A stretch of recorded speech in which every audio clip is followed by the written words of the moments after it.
Every year in the United States, surgeons remove the tonsils of more than 500,000 children. It's one of the most common operations we do to kids, and for decades, we've called it minor.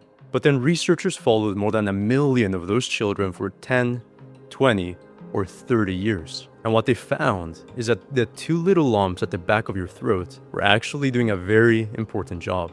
So before you or your kid ever gets their tonsils taken out, you should know the full story, because this minor surgery is not as minor as we thought.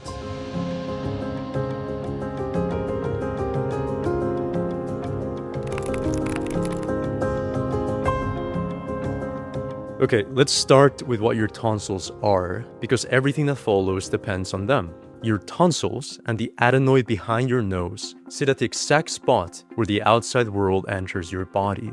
Every breath, every bite, and every germ pass over this tissue first. And that is not an accident of anatomy, it's by design. Because your tonsils are lymphatic tissue, part of your immune system. In childhood, they work as scouts, sampling what comes in and teaching the rest of your defenses what to fight. You can almost think of them as two small sentries at one door that every invader has to use. Here's the thing though, tonsils are the biggest in young children, they shrink as you grow, and they're nearly gone by adulthood.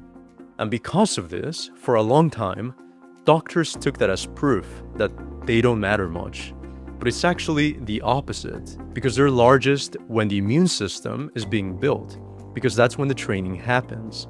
If you take them out early, it's like you're pulling out a teacher out of the classroom before the lesson is finished. So when a kid's tonsils get swollen, what are you looking at? It's a battle. The swelling is lymph fluid packed with viruses, germs, and immune cells rushing to fight. And big, painful ones mean that the immune soldiers are in a heavy battle, which raises a question the rest of this hangs on. If the tonsils are the ones fighting, what happens if we remove them?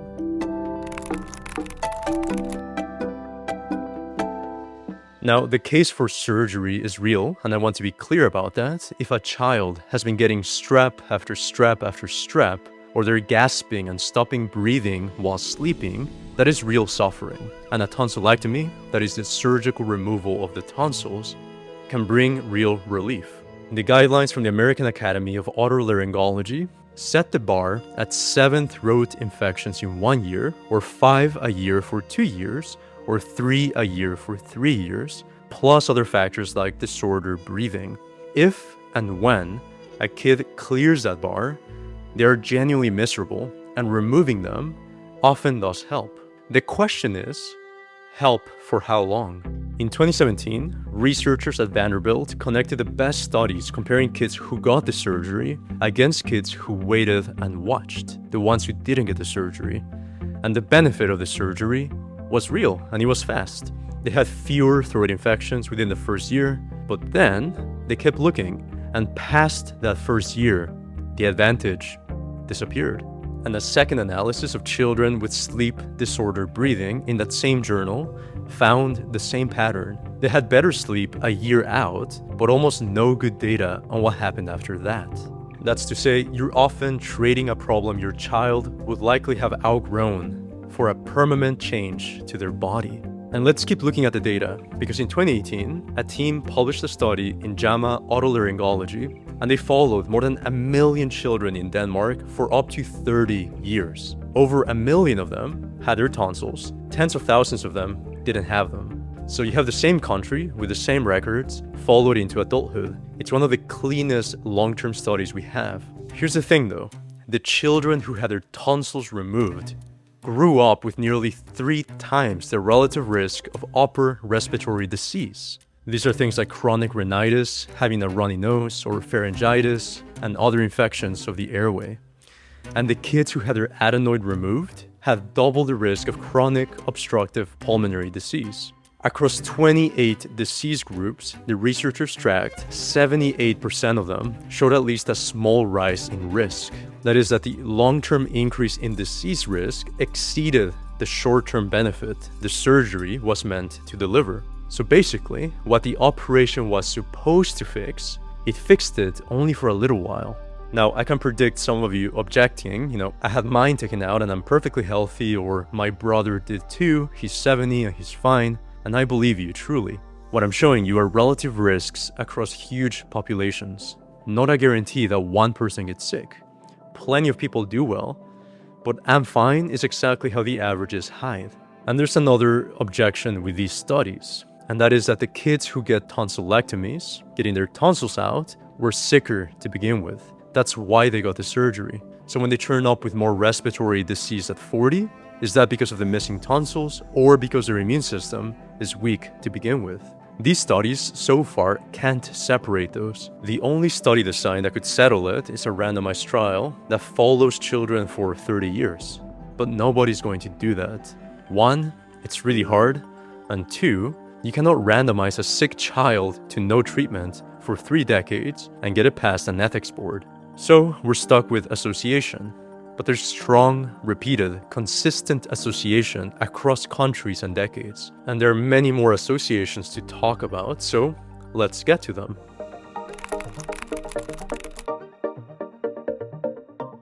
In 2024, researchers used Sweden's national health registries to compare almost 84,000 young people who had their tonsils or adenoids removed against 800,000 who hadn't.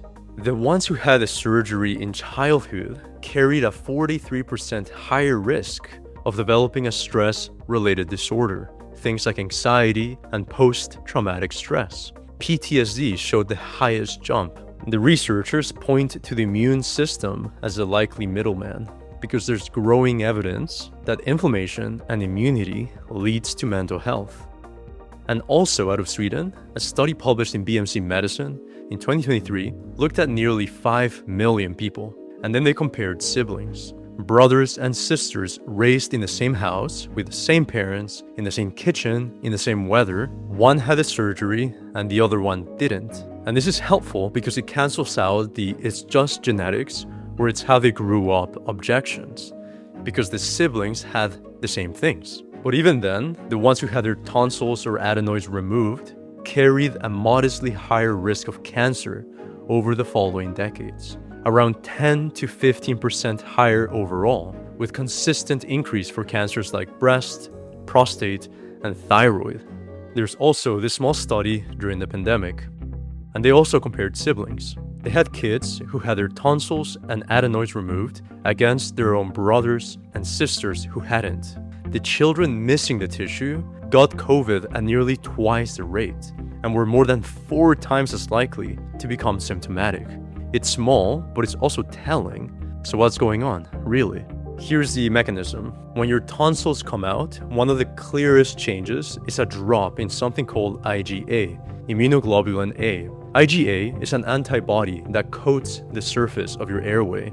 It's the first chemical that's a line of defense against viruses and bacteria you breathe in.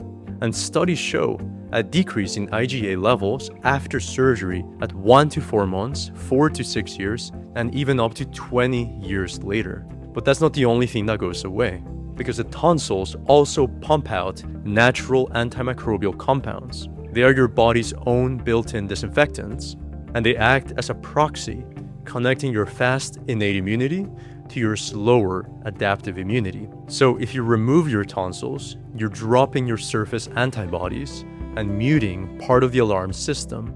And it's not a dramatic thing that happens in a single day. It's a small tax every day for the rest of your life. And small taxes compounded for 30 years are what those big studies are measuring.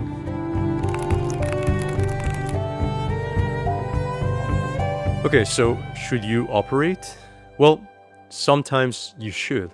A child who genuinely can't breathe at night, who's drowning in infection, who's having trouble sleeping, that child can be helped by this surgery. And there's new research that backs this up. The real shift is in how we think about a swollen tonsil, because swelling means the immune system is overwhelmed and under-supported. The root cause of chronic tonsillitis is usually a weakened defense. And if you pull the tonsils without ever asking why the child was getting sick, you've removed the smoke alarm and left the fire. So the questions worth bringing to a consult are simple. Ask, is this truly severe and repeated, or are we reaching for surgery on something that's natural? Can we wait and watch, given that the benefit often fades away? And perhaps most importantly, you should ask, what has actually weakened the immune system in the first place? Is it sleep? Is it diet, sugar, or are you taking antibiotics? If surgery is needed, there's also good evidence that removing less tissue carries a lower risk of complication than taking everything out. And if you already have yours taken out, none of this is a verdict on you. You can't put them back, but you can support the system they were part of. Everything that strengthens your immune system and your lymphatic drainage still works, tonsils or no tonsils. We took an organ out for tens of millions of children, called it spare, and only decades later found out that maybe it was more important than we thought. What's ironic is that every time we've labeled a piece of the body useless, the tonsils, the appendix, the thymus, we've eventually found out that we were the ones who didn't understand. So maybe the tonsils at the back of your throat are closer to a gift than a mistake, something you were made with on purpose, by a wisdom that understood your body long before any study did. Because the more carefully we look, the more that seems to be true. Thank you for watching. If you liked the video or learned something new, let me know by liking the video and subscribing. Also, let me know in the comments, did you have your tonsils taken out, and was there any consequence? And let me know what you thought about the video in general. It's more scientific, more medical, but I think it's still valuable information that can be shared for family, friends, the people around you. So please also make sure you share. And thank you so much for watching until the end. See you in the next one.